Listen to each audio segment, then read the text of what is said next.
नमस्कार साथियों, अस्सलाम वालेकुम। आप सभी लोगों का हमारे online YouTube channel UP Urdu GS academy पर बहुत बहुत स्वागत है। साथियों, आज आपको हम शुरुआती दौर यानी कि जो शुरुआती यूनिट है उर्दू ज़बान की तारीख़, अर्तक़ा और आगाज़, इन सब चीज़ों के बारे में बताएंगे। क्लास कितनी भी लंबी हो जाए इससे आपको नहीं मतलब है, आपको पढ़ने से मतलब है और आप नोट्स भी बनाएं। एक बार देखेंगे वीडियो, दो बार देखेंगे, आपको पूरी वीडियो समझ में आ जाएगी। तो मैं चाहता हूं कि आप नोट्स भी साथ में बनाते चलें जब वीडियो देखें। और चूँकि ये शुरुआती यूनिट है, यहाँ से प्रश्न ज़रूर पूछे जाते हैं और इम्पॉर्टेंट प्रश्न पूछे जाते हैं, इसलिए मैं चाहता हूँ कि शुरुआती जो यूनिट है उसको ख़त्म कर दिया जाए। तो इसीलिए मैं आज आपको शुरुआती यूनिट उर्दू ज़बान की तारीख़, अर्तक़ा और आगाज़ बताऊँगा। तो उर्दू ज़बान की तारीख़, पहले पॉइंट पे चलते हैं कि उर्दू तुर्की ज़बान का लफ्ज़ है। समझते भी चलिएगा, उर्दू तुर्की ज़बान का लफ्ज़ है। इसके माना लश्कर, सिपाही, कैंप और खेमा वगैरह के हैं। सेकंड पॉइंट है कि उलमाए लिसानियात ने ज़ुबानों को इनके सूती, सूबा और सरफ़ी खुसूसियात की बुनियाद पर शामी, हिंद चीनी, दरावड़ी, मांडा, अफ्रीकी, अमरीकी, मलाई और हिंद आर्याई ख़ानदानों में तकसीम किया है। तीसरा पॉइंट है, उलमाए लिसानियात ने हिंदुस्तान में हिंद आर्याई ज़ुबानों के अर्तक़ा को 3 अदवारे में तकसीम किया है। कितने? 3 अदवारे में। कौन कौन से? कदीम हिंद आर्याई, वस्ती हिंद आर्याई और जदीद हिंद आर्याई। तो 3 अदवारे में तकसीम किया है। तो अब तीनों अदवारों को हम एक एक करके पढ़ते हैं। अगले पेज पे चलते हैं। तो सबसे पहले कदीम हिंद आर्याई के बारे में देखा जाए तो कदीम हिंद आर्याई दौर 1500 काफ मीम का मतलब है कब्ल ईसा मसीह, या हिंदी में अगर इसको कहें तो ईसा पूर्व। तो कदीम हिंद आर्याई दौर 1500 कब्ल ईसा मसीह से 500 कब्ल ईसा मसीह तक शुमार किया जाता है, या 1500 ईसा पूर्व से लेकर 500 ईसा पूर्व तक शुमार किया जाता है, जिसमें वैदिक संस्कृति, क्लासिकल संस्कृति हैं। ठीक, जिसमें वैदिक संस्कृति और क्लासिकल संस्कृति हैं। इस दौर में 4 वेद यानी ऋग्वेद, सामवेद, यजुर्वेद और अथर्ववेद की तख्लीक हुई। अगला पॉइंट है वस्ती हिंद आर्याई। अभी तक हमने देखा कदीम हिंद आर्याई दौर, कहाँ से कहाँ तक? 1500 ईसा पूर्व से लेकर के 500 ईसा पूर्व तक। और वस्ती हिंद आर्याई अगर देखा जाए तो 500 कब्ल ईसा मसीह से लेकर के 600 ईस्वी तक है। अब ईसा पूर्व वाली कहानी नहीं है यहाँ पर, 500 ईसा पूर्व से लेकर के 600 ईस्वी तक है। इस दौर में पाली अवाम की मकबूल ज़ुबान रही है। पाली, ठीक है, पाली ज़ुबान जो है इस दौर में मकबूल ज़ुबान रही है। पाली ज़ुबान ज़्यादा इस्तेमाल की गई, जिसमें बुद्ध और जैन मज़हब की तालीमात मिलती है। बुद्ध और जैन मज़हब, 2 मज़हबों की, बुद्ध और जैन मज़हब। कौन से हिंद आर्याई में? वस्ती हिंद आर्याई में बुद्ध और जैन मज़हब की तालीमात मिलती है। पाली के बाद प्राकृत ज़ुबान का रिवाज हुआ, जिसमें महाराष्ट्री प्राकृति, शोरशैनी प्राकृति, मागधी प्राकृति और अर्धमागधी प्राकृति और पिशाची प्राकृति मुख्तलिफ सूबों में राइज थी। ठीक, अगला पॉइंट है माहिरीन लिसानियात ने अपभ्रंशों को हिंद आर्याई ज़बानों के अहद वस्ती और अहद जदीद को मिलाने वाली कड़ी कहा है। क्या कहा है माहिरीन लिसानियात ने? अपभ्रंशों को हिंद आर्याई ज़ुबानों के अहद वस्ती और अहद जदीद को मिलाने वाली कड़ी कही है। तो अगले पॉइंट पे चलते हैं, जदीद हिंद आर्याई। अभी तक आपने देखा कदीम हिंद आर्याई 1500 कब्ल ईसा मसीह से 500 कब्ल ईसा मसीह तक, फिर वस्ती हिंद आर्याई 500 कब्ल ईसा मसीह से 600 ईस्वी तक। उसके बाद आप देख रहे हैं जदीद हिंद आर्याई। ये कहाँ से कहाँ तक है? 600 ईस्वी से 1000 ईस्वी तक। अब यहाँ ईसा पूर्व वाली कहानी नहीं रही, अब यहाँ 600 ईस्वी से 1000 ईस्वी तक है। इसमें अपभ्रंश का रिवाज हुआ। किसका रिवाज हुआ? अपभ्रंश का रिवाज हुआ, जिसके माना बिगड़ी ज़ुबान। अपभ्रंश का मतलब होता है बिगड़ी ज़ुबान या गिरी पड़ी ज़ुबान कहा जाता है। ठीक, इलाकाई एतबार से अपभ्रंश को 5 हिस्सों में तकसीम किया गया। इलाकाई एतबार से अपभ्रंश को 5 हिस्सों में तकसीम किया गया। साथियों, वीडियो मेरा ये रिक्वेस्ट है, गुजारिश है कि आप लोग कई बार देखेंगे तो समझ में बिल्कुल आ जाएगा। मैं कोशिश करता रहता हूँ कि मेरी आवाज़ बिल्कुल साफ पहुँचे आप तक। तो इलाकाई एतबार से अपभ्रंश को 5 हिस्सों में तकसीम किया गया। शोरशैनी अपभ्रंश, मागधी अपभ्रंश, अर्धमागधी अपभ्रंश, महाराष्ट्री अपभ्रंश और पिशाची अपभ्रंश। कितने हो गए? 1 2 3 4 5। ठीक, तो 5 हिस्सों में तकसीम किया गया। किसको? इलाकाई एतबार से अपभ्रंश को 5 हिस्सों में तकसीम किया गया। शोरशैनी अपभ्रंश, मागधी अपभ्रंश, अर्धमागधी अपभ्रंश, महाराष्ट्रीय अपभ्रंश और पिशाची अपभ्रंश। उसके बाद देखते हैं कि जॉर्ज गैरिसन ने जदीद हिंद आरियाई ज़ुबानों को इनकी खुसूसियत की बुनियाद पर और अंदरूनी ग्रहों में तकसीम किया। किसने? जॉर्ज गैरिसन ने। और देखो आगे, जॉर्ज गैरिसन ने मशरिकी हिंद को 3 बोलियों में तकसीम किया। मशरिकी हिंदी को जॉर्ज गैरिसन ने, ये ध्यान रखिएगा, पूछा जाता है कि जॉर्ज गैरिसन ने मशरिकी हिंद को कितने बोलियों में तकसीम किया। तो इसका जवाब यही होगा कि जॉर्ज गैरिसन ने मशरिकी हिंद को 3 बोलियों में तकसीम किया। पहला अवधी, दूसरा बघेली और तीसरा छत्तीसगढ़ी। तो ध्यान में रखिएगा, अवधी, बघेली और छत्तीसगढ़ी, ये किस चीज़ की तकसीम है? ये मशरिकी हिंद की जो है तकसीम है। 3 बोलियों में तकसीम की गई है मशरिकी हिंद को। और किसने तकसीम किया है? जॉर्ज गैरिसन ने। तो अगले पॉइंट पे चलते हैं। जॉर्ज गैरिसन ने मगरबी हिंदी को 5 बोलियों में तकसीम किया। अब यहीं पे कन्फ्यूज़न मत पैदा करिएगा। मशरिकी हिंद को 3 बोलियों में तकसीम किया, अवधी, बघेली और छत्तीसगढ़ी। जबकि वहीं पर देखा जाए कि जॉर्ज गैरिसन ने मगरबी हिंदी को 5 बोलियों में तकसीम किया। कहाँ, किसमें किसमें? पहला है खड़ी बोली, दूसरा है उर्दू हिंदी, खड़ी बोली का मतलब ही उर्दू हिंदी है। दूसरा है हरियाणवी यानी पहाड़ी, पांगड़ू या पहाड़ी। तीसरा है ब्रिज भाषा, चौथा है कुनूजी और 5वां है बुंदेली। ठीक, मगरबी हिंद की 5 बोलियों के 2 गिरोह हैं।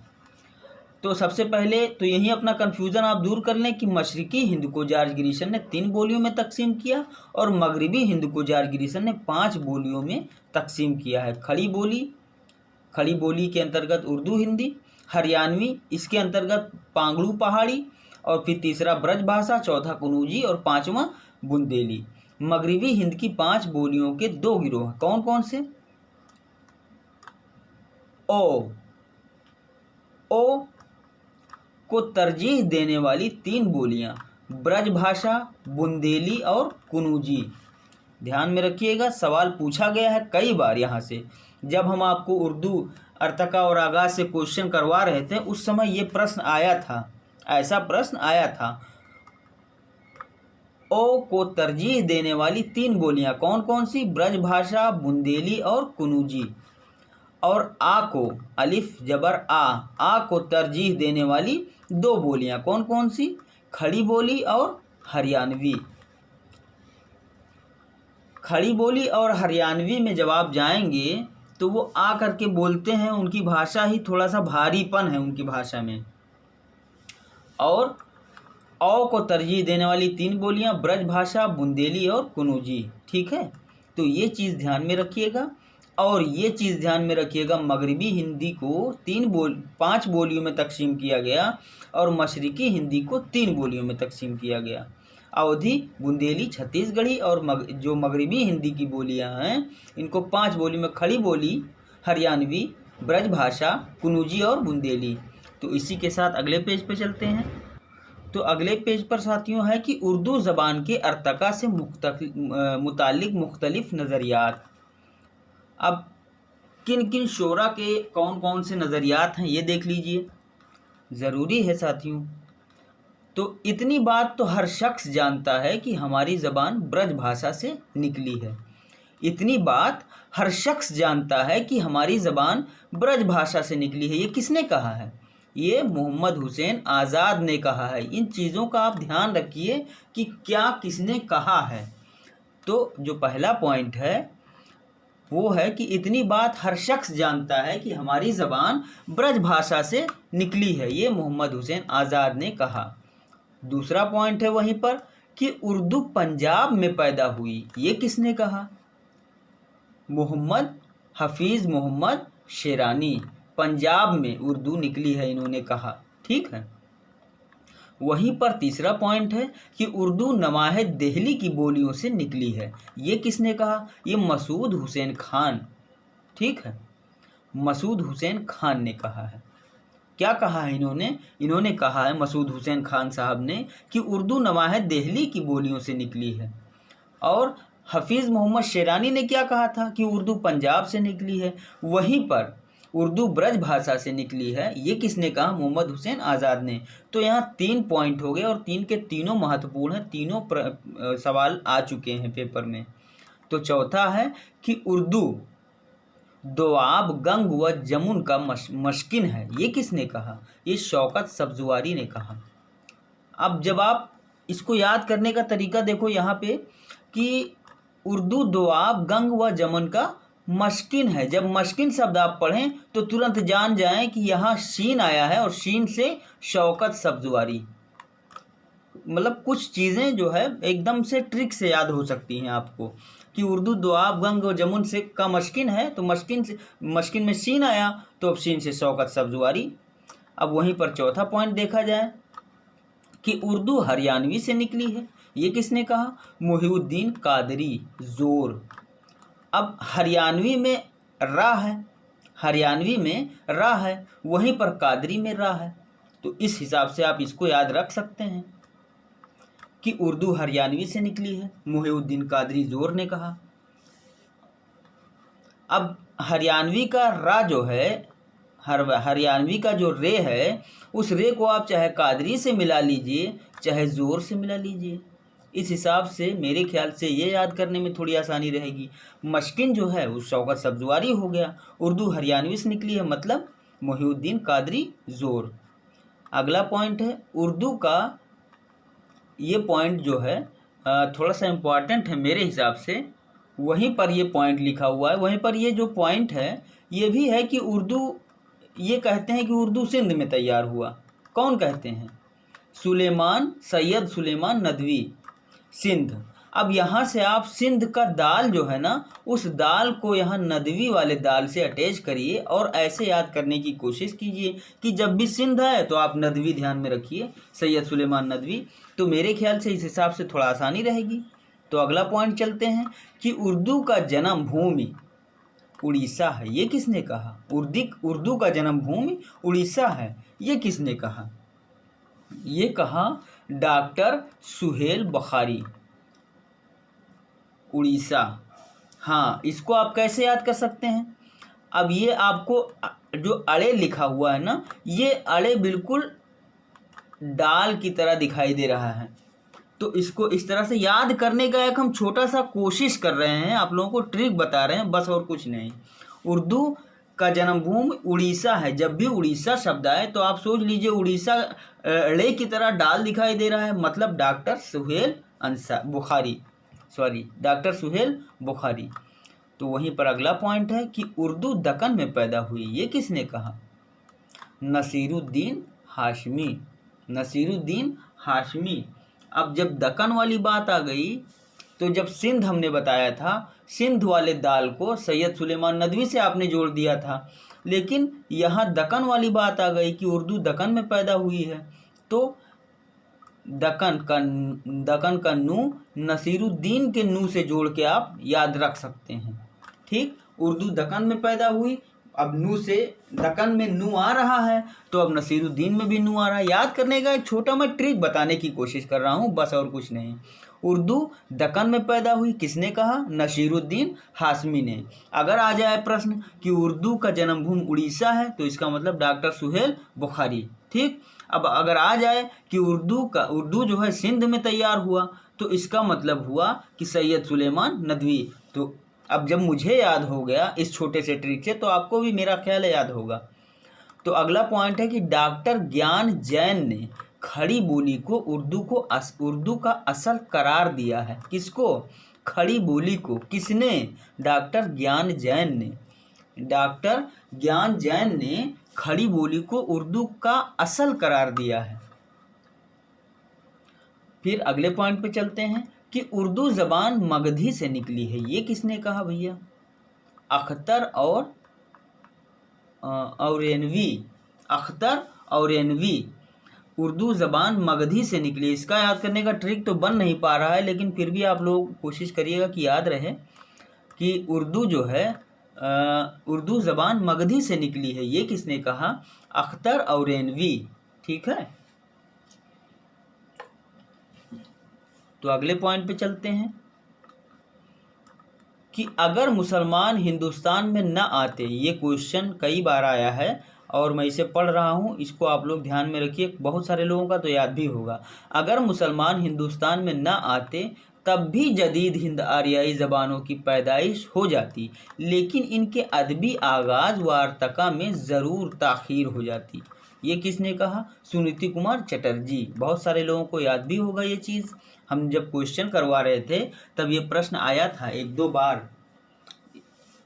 तो इस पॉइंट को दोबारा पढ़ लीजिए कि अगर मुसलमान हिंदुस्तान में ना आते तब भी जदीद हिंद आरियाई ज़ुबानों की पैदाइश हो जाती, लेकिन इनके अदबी आगाज़ व अर्तका में ज़रूर ताख़ीर हो जाती। ठीक, तो ये किसने कहा? सुनीति कुमार चटर्जी। सुनीति कुमार चटर्जी। अगला पॉइंट है कि उर्दू के इब्तदाई नाम हिंदी, हिंदवी, ज़ुबान देहलवी, गंजरी, दक्कनी, उर्दूए मोहल्ला, रेख्ता और उर्दू वगैरह थे।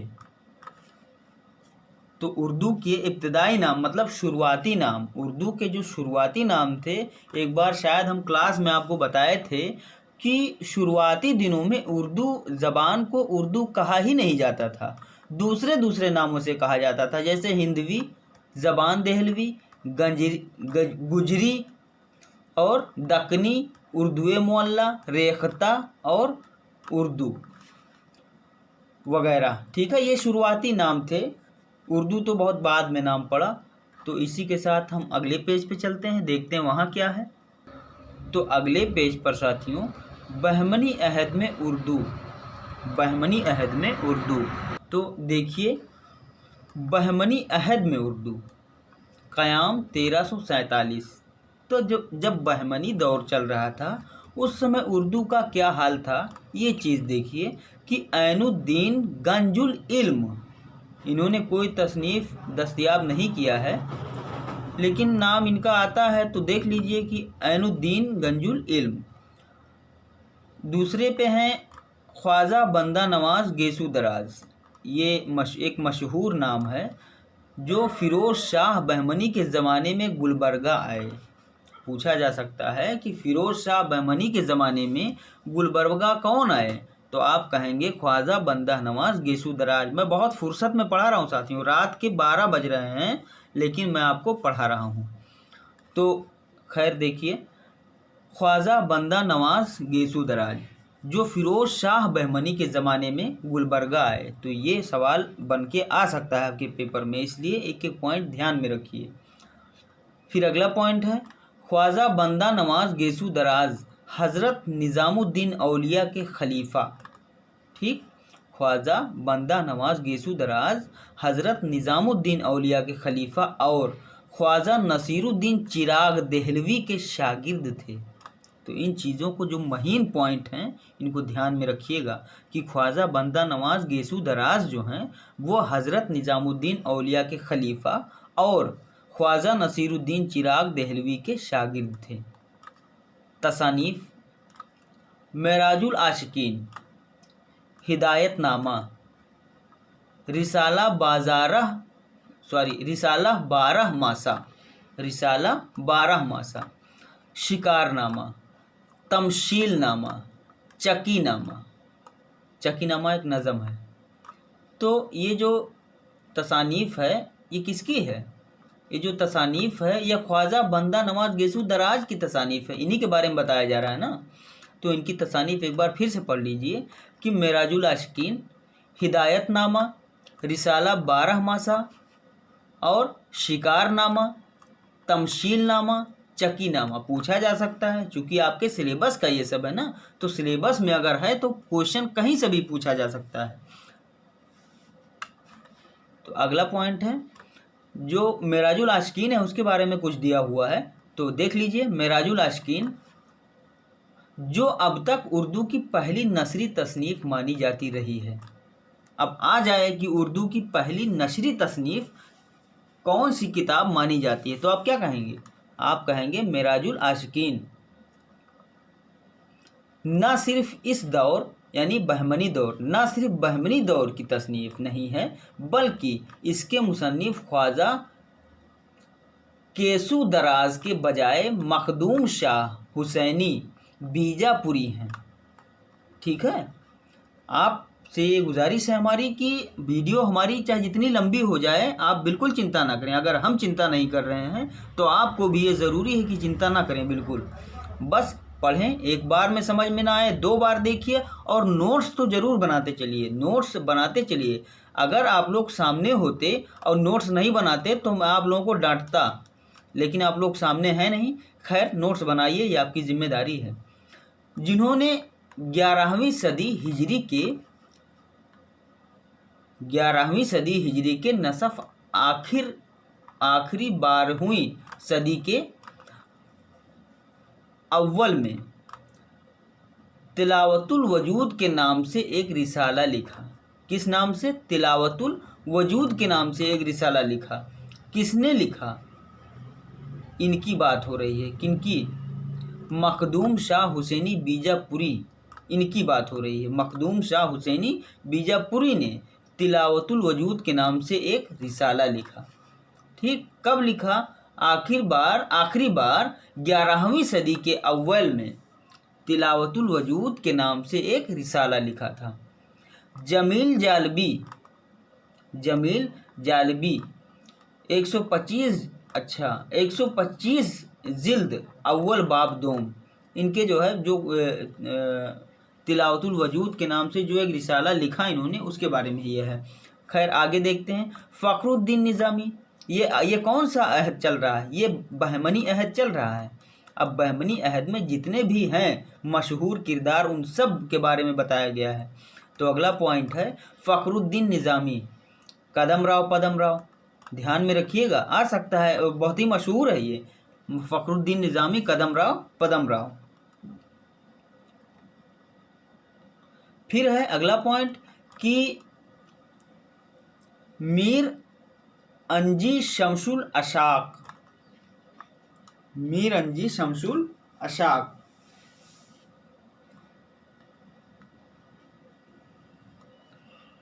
इन्होंने क्या लिखा है? पहला, खुशनामा।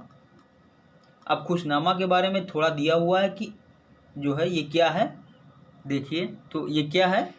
खुशनामा के बारे में 170 अशार पर मुश्तमिल एक नज़म है। क्या है? एक नज़म है खुशनामा जो 170 अशार पर मुश्तमिल है, जिसका वज़न हिंदवी है, और जिसमें पेज ख़त्म हो गया, अगले पेज पे चलते हैं। और जिसमें खुशनामी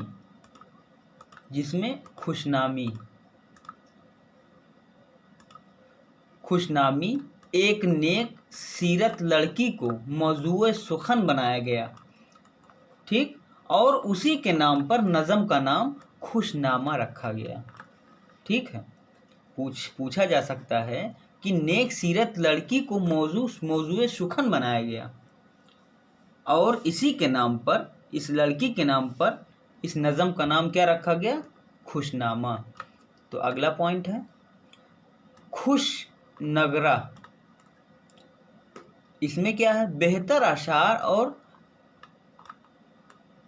नवाब वाब पर मुश्तमिल नज़म है ये भी नज़म है। खुशनगरत। इसी में अगला पॉइंट है कि हर बाब का पहला मिसरा खुश पोछी या खुश कही के अल्फाज से शुरू होता है। खुश पूछी या खुश कही के अल्फाज से शुरू होता है। इसमें जो ये नज़म है ऊपर जो आप देख रहे हैं खुश नगरत, ये जो ऊपर नज़म है इसका हर बाब का पहला मिसरा खुश पूछी या खुश कही के अल्फाज से शुरू होता है। तो अगला पॉइंट है शहादतुल तहकीक। शहादतुल तहकीक ये क्या है, तो इसके बारे में जान लीजिए। ये मेरांजी की एक तवील नज़म है, ये भी एक नज़म है, तवील नज़म है ये, जो 563 अशार, बाप रे बाप, 563 अशार पर मुश्तमिल है। शहादतुल तहकीक के बारे में ध्यान रखिएगा कि 563 अशार पर ये मुश्तमिल है। तो अगला पॉइंट है मगज़र मरगोब। ये क्या है, मुख्तसर नज़म है ये, मुख्तसर मतलब छोटा नज़म है, जो 8 अबवाब और 23 अशार पर मुश्तमिल है। छोटा ये है, 8 अबवाब और 23 अशार हैं। ऊपर वाले में ज़रा निगाह दौड़ा के देखिए, 563 और 23 कितना अंतर है।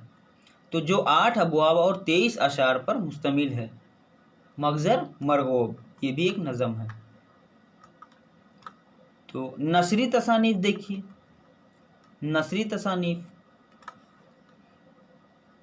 मरगोबुल कलूब, जल तरंग, गुलबास, सॉरी गिलास कह रहे थे हम, गुलबास। फिर से तीनों पढ़ लेते हैं, मरगोबुल कलूब, जल तरंग, गुलबास, ये नशरी तसनीफ। उसके बाद अशरफ बियाबानी देखिए, अशरफ बियाबानी को भी देख लीजिए, नाम तो ये मशहूर है, आपने सुना भी होगा। तो इनके बारे में देख लीजिए। बहमनी दौर चल रहा है, ये कौन सा दौर चल रहा है, ये बहमनी दौर चल रहा है। तो लाजिमुल मुब्तदी पहला, अब ये क्या है, 198 अशार पर मुश्तमिल एक तवील नज़म है, जिसे 36 उन्वानात के तहत, कितने 36 उन्वानात के तहत तकसीम किया गया है। 36 उन्वानों के तहत इसको तकसीम किया गया है। 198 अशार पर ये मुश्तमिल है, इसको 36 उन्वानों के तहत तकसीम किया गया। किसको, लाजिमुल मुब्तदी को, ध्यान में रखिएगा, लाजिमुल मुब्तदी। अच्छा, इस नज़म में औरत और मर्द दोनों के लिए इन मसाइल को बयान किया गया है, जिनकी ज़रूरत रोज़मर्रा की ज़िंदगी में आम तौर पर पड़ती है। ये लाजिमुल मुब्तदी की बात हो रही थी। ये अशरफ बियाबानी की तसानीफ है। फिर अगला है वाहिद बारी।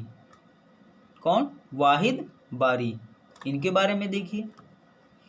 अरबी, फारसी, उर्दू की एक मंजूम लुगत है ये।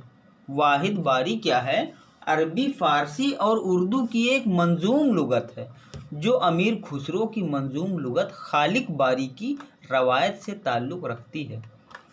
अब यहीं पर 2 क्वेश्चन आपको मिल गया कि खालिक बारी किसने लिखी थी, तो यहाँ पता चल गया आपको कि अमीर खुसरो।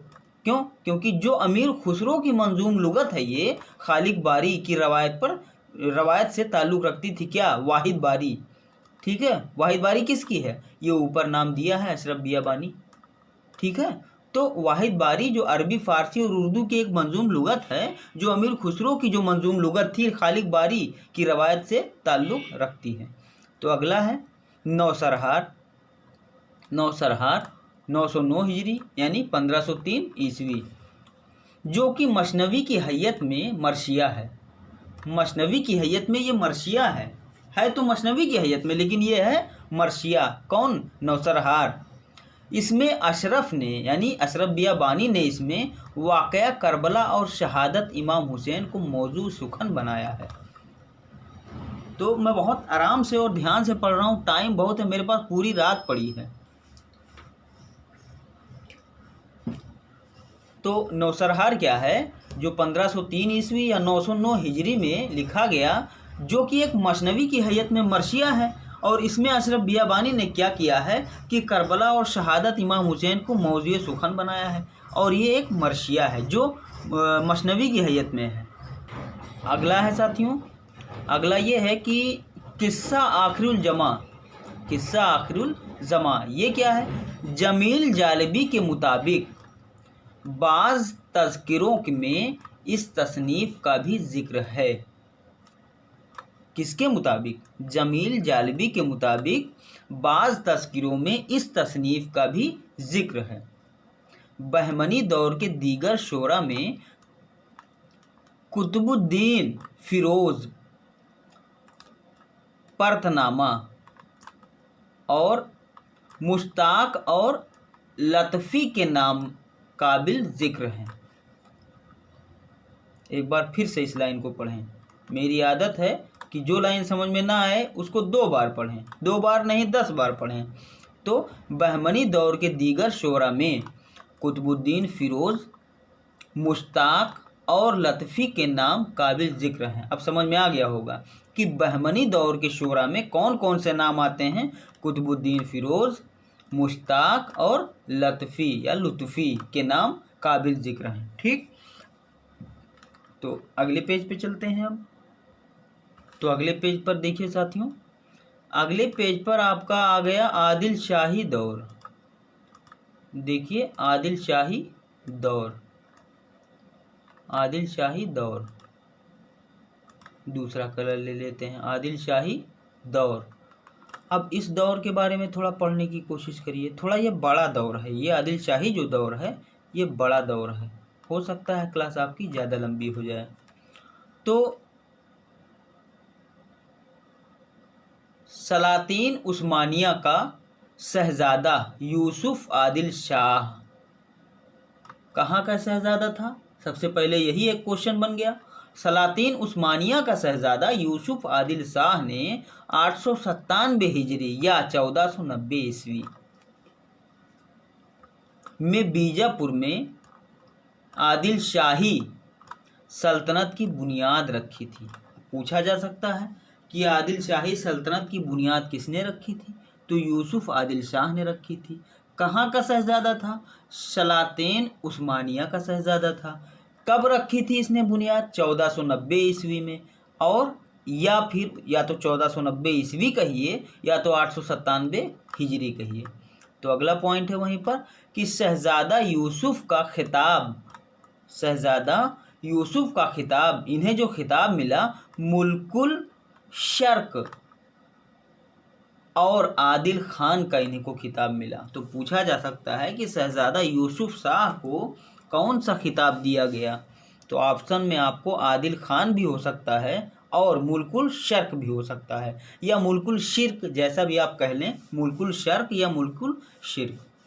तो अगला पॉइंट है आदिल शाही सल्तनत,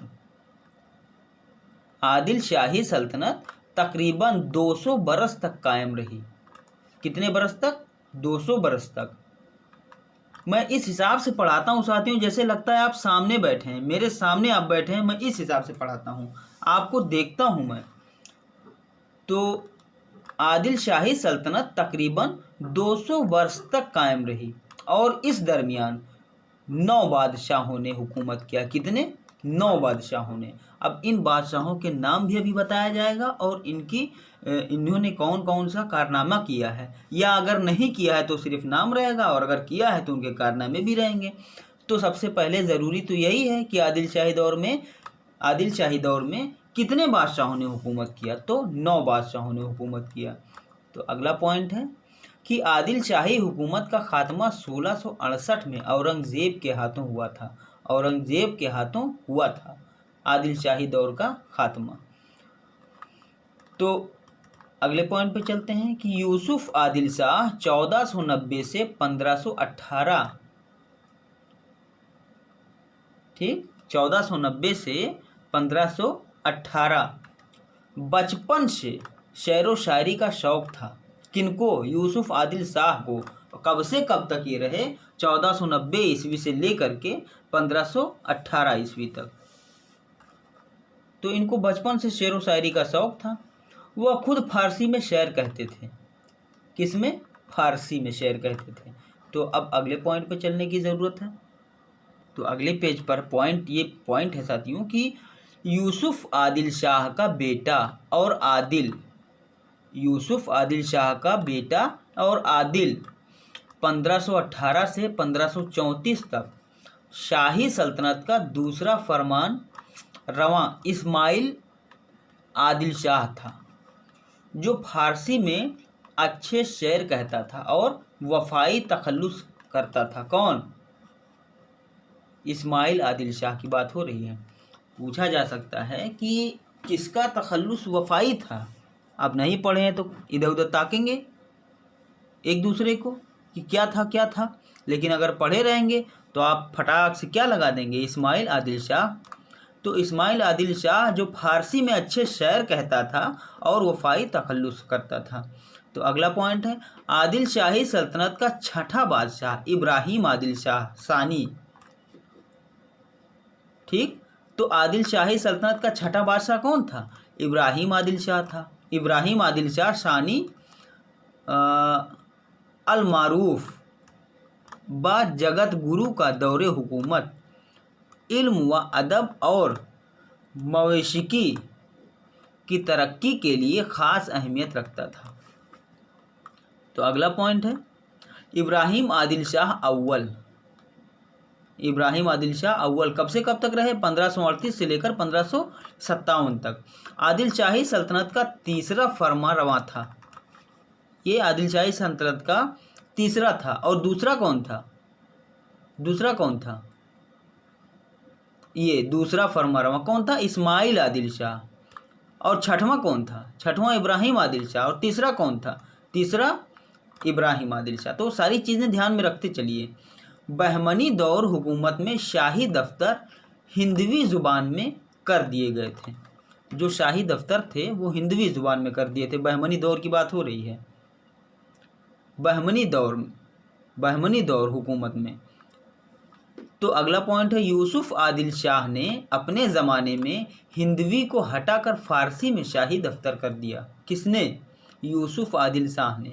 तो पूछा जा सकता है कि बहमनी दौर में शाही दफ्तर हिंदवी ज़ुबान में हुआ करते थे। लंबा क्वेश्चन पूछ सकते हैं ना, छोटा सा क्वेश्चन नहीं पूछेंगे, पूरा लिखेंगे। वो ये लिखेंगे कि बहमनी दौर हुकूमत में शाही दफ्तर हिंदवी ज़ुबान में हुआ करते थे, लेकिन जो है आदिल शाही दौर में जो है शाही दफ्तर को हिंदवी से हटा करके फ़ारसी में किसने कर दिया? तो अब आप बताएंगे आदिल शाह, यूसुफ आदिल शाह ने। ठीक, तो अगला पॉइंट है, मैं बहुत फुर्सत में पढ़ा रहा हूँ, मेरे पास बहुत टाइम है। रात में तो टाइम ही टाइम है, दिन में टाइम नहीं मिलता। फिर है अगला पॉइंट, इब्राहिम आदिल शाह अव्वल ने अपने ज़माने में फिर से शाही दफ्तर को उर्दू में कर दिया। अब देखो, यूसुफ आदिल शाह ने क्या कर दिया था? फ़ारसी में कर दिया था। लेकिन इब्राहिम आदिल शाह ने फिर क्या कर दिया? फिर से जो है उर्दू में कर दिया। ठीक है, तो पूछा जा सकता, यहाँ तो कन्फ्यूज़न वाली बात हो जाएगी ना कि फ़ारसी में किसने किया था? फ़ारसी में यूसुफ आदिल शाह ने किया था। और उर्दू में किसने किया? उर्दू में इब्राहिम आदिल शाह ने किया। अब अगला पॉइंट है अली आदिल शाह अव्वल। ये अगले बादशाह हैं, अली आदिल शाह अव्वल। ये कौन से बादशाह हैं? अभी इसमें पता चलेगा कि 1557 से लेकर 1580 तक ये रहे। इन्होंने क्या किया? अपने ज़माने में फ़ारसी को फिर से दफ्तरी ज़ुबान बना दिया। देखो कितनी बार उलटफेर हुआ कि यूसुफ आदिल शाह ने तो फ़ारसी कर दिया था, हिंदवी से फ़ारसी इन्होंने किया था। इन्होंने यूसुफ आदिल शाह ने, यहाँ याद करने का तरीका है कि यूसुफ आदिल शाह ने हिंदवी से फ़ारसी किया था और इब्राहिम आदिल शाह ने फ़ारसी से उर्दू किया था और अली आदिल शाह ने उर्दू से फिर फ़ारसी किया था। तो अभी कन्फ्यूज़न मत करिएगा कि फ़ारसी यूसुफ आदिल शाह ने भी किया था और फ़ारसी अली आदिल शाह ने भी किया था। दोनों में क्वेश्चन पूछा जा सकता है। यूसुफ आदिल शाह ने हिंदवी से फ़ारसी किया था, लेकिन अली आदिल शाह ने क्या किया था? उर्दू से फ़ारसी किया था। और उर्दू में किसने किया था? इब्राहिम आदिल शाह ने। तो ये चीज़ें ध्यान में रखिएगा। तो अगला पॉइंट है इब्राहिम आदिल शाह सानी अल मारूफ बा जगत गुरु। बहुत बड़ा नाम है इनका, वाह। इब्राहिम आदिल शाह सानी अल मारूफ ब जगत गुरु ने अपने ज़माने में उर्दू को दरबारा राइज किया था और उसके बाद आदिल शाही हुकूमत के ज़वाल तक उर्दू ज़बान ही हुकूमत के दफ्तर की ज़बान रही। आदिल शाही हुकूमत के ज़वाल तक मतलब अंत तक उर्दू ज़बान ही हुकूमत के दफ्तर की ज़बान रही। अब जब जो है ये इब्राहिम आदिल शाह ने फिर उर्दू में कर दिया था शाही दफ्तर को, फ़ारसी से उर्दू में कर दिया, ठीक। और फिर अली आदिल शाह ने फ़ारसी को फिर से दफ्तरी ज़ुबान कर दिया, ठीक है। फिर इब्राहिम आदिल शाह ने, बड़ा नाम है इनका, इब्राहिम आदिल शाह सानी अल मारूफ ब जगत गुरु ने अपने ज़माने में फिर ये उर्दू लेकर चले आए। तो कई बार उलटफेर हुआ, तो इन चीज़ों को ध्यान में रखिएगा। फिर है अगला पॉइंट, इब्राहिम आदिल शाह सानी अल मारूफ ब जगत गुरु बीजापुर का पहला हुक्मरान था। ये चीज़ ध्यान में रखिएगा, ये चीज़ें पूछ ली जाती हैं कि बीजापुर का पहला हुक्मरान कौन था। तो इब्राहिम आदिल शाह सानी अल मारूफ ब जगत गुरु, इतना लंबा नाम है। तो बीजापुर का पहला हुक्मरान है जिसने दक्कनी को इजहार ख्याल का ज़रिया बनाया। किसको? दक्कनी को इजहार ख्याल का ज़रिया बनाया। तो अगला पॉइंट है, इब्राहिम आदिल शाह सानी मुगलिया शहंशाह अकबर और गोलकुंडा के कुतुबशाही फरमा रमा मोहम्मद कुली कुतुब शाह का हम असर था। पूछा जा सकता है, यहाँ तो क्वेश्चन बन गया कि मोहम्मद कुली कुतुब शाह का हम असर कौन था। तो आप किसको बताएंगे? इब्राहिम आदिल शाह सानी मुगलिया शहंशाह अकबर और गोलकुंडा के कुतुबशाही फरमारवा मोहम्मद कुली कुतुब शाह का हम असर था। कौन? इब्राहिम आदिल शाह सानी, ठीक है। तो अगला पॉइंट है, इब्राहिम आदिल शाह सानी मौसीकी में महारत की वजह से अर्फ आम में जगत गुरु के नाम से मशहूर हुआ था। अब ये भी प्रश्न यहाँ पूछा जा सकता है कि जगत गुरु के नाम से कौन मशहूर हुए थे? कौन? इब्राहिम आदिल शाह सानी। तो अगला पॉइंट है कि जगत गुरु की तसनीफ़ इन्होंने कौन कौन सी तसनीफ़ करी है? देखिए, नौरस 1006 हिजरी या 1597 ईस्वी में 17 रागों के तहत 59 गीत। बाप रे बाप। जगत गुरु की तसानीफ क्या है? नौरस, ध्यान में रखिएगा। तो जो नौरस है वो 1006 हिजरी या 1597 ईस्वी में 17 रागों के तहत 59 गीत और 17 दोहरे लिखे गए हैं। 17 दोहरे लिखे गए हैं। हर गीत से पहले राग का नाम दिया गया है। इन लोगों को इतना टाइम था कि बैठे लिखते रहते थे, चाहे उम्र बीत जाए इनकी, रिकॉर्ड बना दिए, इतिहास में नाम आता है इनका। फिर है अगला पॉइंट, बुरहानुद्दीन जानम। ये मेराजी के साहबजादे और खलीफा थे। मेराजी के साहबजादे और खलीफा थे। तो इनके बारे में भी कुछ तारीफ है नीचे, बुरहानुद्दीन जानम के बारे में। इनकी वफ़ात इब्राहिम आदिल शाह सानी के दौरे हुकूमत में हुई थी, वफ़ात, ठीक है। फिर नशरी तसानीफ़, इनकी जो नशरी तसानीफ़ है वो देखिए, रिसाला वजूदिया, कलमतुल हकायक, शरीयत व तरीक़त के मसाइल पर बनी थी, ठीक। कौन कौन सी इन्होंने तसानीफ़ की थी? रिसाला वजूदिया और कलमतुल हकायक। ये दोनों किसकी है? बुरहानुद्दीन जानम की, ध्यान में रखिएगा। फिर है जानम की नज़में, इन्होंने नज़में भी करी हैं भाई। देखिए, इरशादनामा किसकी नज़म है? बुरहानुद्दीन जानम की। 990 हिजरी में या 1582 ईस्वी में इन्होंने इसको लिखा था। इरशादनामा एक नज़म है जो 2500 अशार पर मुश्तमिल है। 2500 अशार पर। कह रहे हैं ना कि इन लोगों के पास इतनी टाइम थी कि पूरी ज़िंदगी बैठे लिखते रहते थे। बुरहानुद्दीन जानम ये इरशादनामा इन्होंने लिखा है 1582 ईस्वी में। तो ये एक ऐसी नज़म है जो 2500 अशार पर मुश्तमिल है। वसीयतुल हादी ये भी इन्हीं का लिखा हुआ है। बशारत अल ज़िक्र ये भी इन्हीं का लिखा हुआ है। 60 अशार पर मुश्तमिल है जो 5 अबवाब में तकसीम है।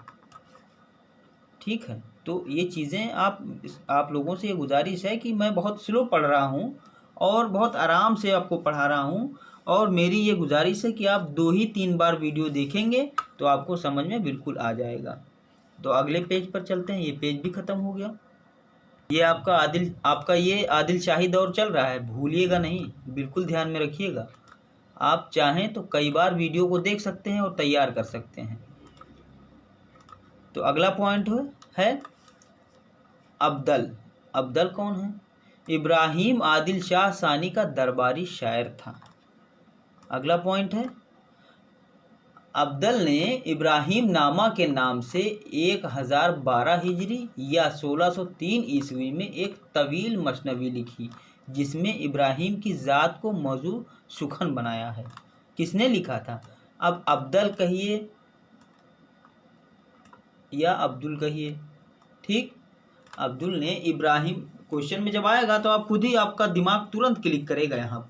अब्दुल ने इब्राहिम नामा के नाम से, किस नाम से? इब्राहिम नामा के नाम से 1603 ईस्वी में एक तवील मसनवी लिखी। अब इब्राहिम नामा एक मसनवी है, ये जान लीजिए। पॉइंट को आप पकड़ा कीजिए, सिर्फ पढ़ने का कोई मतलब नहीं, पॉइंट को आप पकड़िए कि इब्राहिम नामा एक मसनवी है, भूले से नज़म मत करिएगा। फिर इब्राहिम नामा फ़ारसी मसनवी की हैयत और फ़ारसी बहर में लिखी गई है। एक एक पॉइंट ध्यान में रखिएगा। फिर इब्राहिम नामा को बीजापुर का पहला अदबी कारनामा कहा जाता है। अब क्वेश्चन यहीं से फिर बन गया कि बीजापुर का पहला अदबी कारनामा कौन सा है? आ सकता है तो आप मुंह ताकेंगे एक दूसरे का, लेकिन जब एक एक पॉइंट को ध्यान में रखते हुए पढ़ेंगे तब आप तुरंत टिक कर देंगे कि बीजापुर का पहला अदबी कारनामा इब्राहिम नामा है जो अब्दुल ने लिखा था या अब्दल ने लिखा था। तो अगला पॉइंट है हुस्न शौकी। ये क्या है? इसकी 2 मसनवियाँ हैं। ठीक, पहला मसनवी फतहनामा निज़ाम शाह, ये मसनवी जंग तालीकोटा का नाम आपने सुना होगा, कि फतह के मौका पर लिखी गई थी। तालीकोटा का युद्ध हुआ था, इतिहास में इसको पढ़ाया जाता है, तो हम भी आप लोगों को इतिहास में पढ़ाएंगे, लेकिन अभी हम आधुनिक इतिहास पढ़ा रहे हैं। तो हुस्न शौकी की परायाब, इसकी 2 मसनवियाँ हैं। पहली जो है मसनवी फतहनामा, पहली मसनवी कौन सी है? फतहनामा निज़ाम शाह, यह मसनवी जंग तालीकोटा के फतह के मौके पर लिखी गई थी। यह जंग जियांगर के राजा और दक्कन के मुसलमान बादशाहों के दरमियान हुई थी। दूसरा मेज़बानी नामा, पहला था फतहनामा और दूसरा था मेज़बानी नामा। तो ये दोनों मसनवियाँ हैं, साफ साफ तो लिखा हुआ है, इसकी 2 मसनवियाँ हैं। पहला कौन सा था? फतहनामा। फतहनामा कब लिखा गया था? ये तालीकोटा के युद्ध के विजय के मौके पर, तालीकोटा की जो लड़ाई हुई थी उसके फतेह के मौके पर लिखा गया था। दूसरा मेज़बानी नामा, ये कब लिखा गया? ये मसनवी हुस्न शौकी ने मोहम्मद आदिल शाह की शादी की तारीफ पर कही। वाह भाई, शादी की तारीफ पर कही थी ये जो मेज़बानी नामा है। किसने कही थी? ये मसनवी हुस्न शौकी ने कही थी। ठीक है, तो फिर अगला पॉइंट है कि मिर्ज़ा मोहम्मद मुकीम, मसनवी फतहनामा बिखेरी, मसनवी फतहनामा बिखेरी, मिर्ज़ा मोहम्मद मुकीम। फिर मुकीमी देखिए, चंद्र बदन व महयार, ये बीजापुर की पहली इश्किया मसनवी है। ये चीज़ इम्पॉर्टेंट है कि बीजापुर की पहली इश्किया मसनवी के बारे में आपको जानना चाहिए। क्या है? चंद्रबदन व महयार, ये बीजापुर की पहली इश्किया मसनवी है। तो तो अगले पॉइंट पे चलते हैं। मसनवी चंद्रबदन व महयार का किस्सा दक्कन में लैला मजनू और शीरी फरहाद की तरह मशहूर है। दक्कन में किस तरह मशहूर है? लैला मजनू और शीरी फरहाद की कहानी की तरह मशहूर है मसनवी चंद्रबदन महयार। ठीक है, ये इश्किया मसनवी है। तो अगला पॉइंट है कि मसनवी चंद्रबदन व महयार में किसी बादशाह की मदह में कोई शेर नहीं है। ये ध्यान में रखिए, पूछा जा सकता है कि आदिल शाही दौर के कौन से मसनवी में किसी बादशाह का कोई जिक्र ही नहीं है। तो आप क्या कहेंगे? मसनवी चंद्रबदन व महयार। तो अगला पॉइंट है सोमहार की कहानी। सोमहार की कहानी, सोमहार की कहानी। तो अगला पॉइंट है नोट। जमील जालबी की तहकीक के मुताबिक मिर्ज़ा मोहम्मद मुकीम और मुकीमी दो अलग अलग शख्स हैं। कौन कहते हैं? जमील जालबी कहते हैं मिर्ज़ा मोहम्मद मुकीम और मुकीमी दो अलग अलग शख्स हैं। सनाती किस्सा बेनज़ीर मसनवी गुलदस्ता। अगला पॉइंट कमाल खान रुस्तमी खावरनामा। कमाल खान रुस्तमी का खावरनामा ये 24,000 अशार पर मुश्तमिल है। कितनी बड़ी बड़ी जो है ये मसनवी है। खावरनामा जो है 24,000 अशार पर मुश्तमिल है। उर्दू ज़बान की सबसे तवील मसनवी है, जिसे रुस्तमी ने मलिका खदीजा सुल्तान की फरमाइश पर खावरनामा फ़ारसी से उर्दू में तब्दील किया था, मुंतकिल किया था, और तब्दील एक ही है। तो फ़ारसी से उर्दू में इसको किया गया था। किसको? खावरनामा को। कितने अशार पर मुश्तमिल है? आपको याद हो जाना चाहिए, 24,000 अशार पर मुश्तमिल है। किसने जो है इसको जो है मुंतकिल किया था फ़ारसी से उर्दू में? कमाल खान रुस्तमी ने। और किसकी फरमाइश पर किया था? मलिका खदीजा सुल्तान की। तो अगला पॉइंट है खावरनामा को अदबी मुअज्जिज़ा भी कहा जाता है। किसको? खावरनामा को अदबी मुअज्जिज़ा भी कहा जाता है। अगला पॉइंट है खावरनामा में 222 उन्वानात कायम किए गए हैं।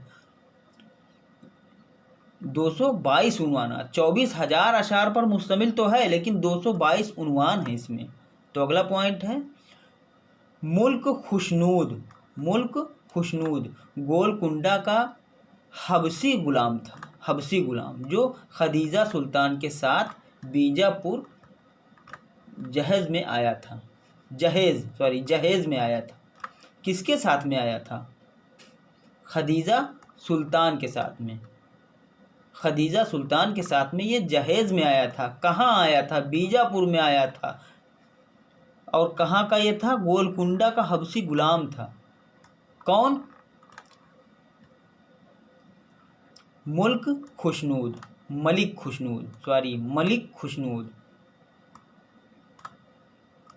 ठीक है। तो अगला पॉइंट है मलिक खुशनूद ने सुल्तान मोहम्मद आदिल शाह की फरमाइश पर अमीर खुसरो की हश्त बहश्त का मंजूम तर्जुमा जन्नत सिंगार के नाम से किया था।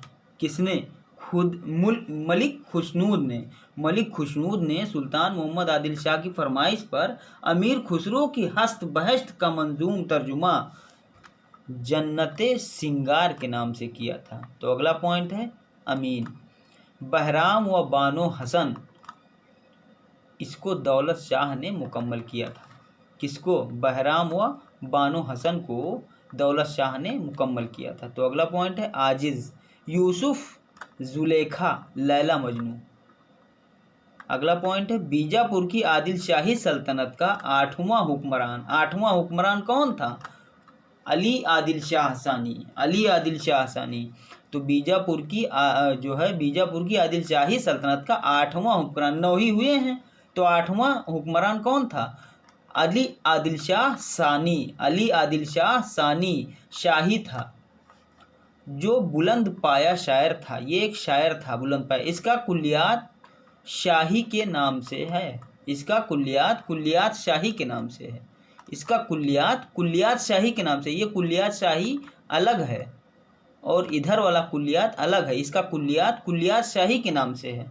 तो अगला पॉइंट है, शाही मोहम्मद आदिल शाह का फर्जिंद और जगत गुरु इब्राहिम आदिल शाह का पोता था। अच्छा, ये इब्राहिम आदिल शाह के पोते थे कौन? शाही मोहम्मद आदिल शाह। तो पूछा जा सकता है कि इब्राहिम आदिल शाह के पोते कौन थे, या शाही मोहम्मद आदिल शाह किसके पोते थे, ये पूछा जा सकता है। तो ये पेज भी ख़त्म हो गया। अगले पेज थोड़ा सा और बचा साथियों, बस 5 मिनट और लगेगा, यानी 1 घंटे का क्लास हो जाएगा। अगले पेज पे चलते हैं। तो अगले पेज पे ये पॉइंट है कि आदिल शाही ने अपने दादा जगतगुरु की तरह उस्ताद आलिम के लक़ब से, उस्ताद आलिम के, एक एक पॉइंट ध्यान में रखिए कि उस्ताद आलिम के लक़ब से शोहरत हासिल की। किसने? आदिल शाह ने।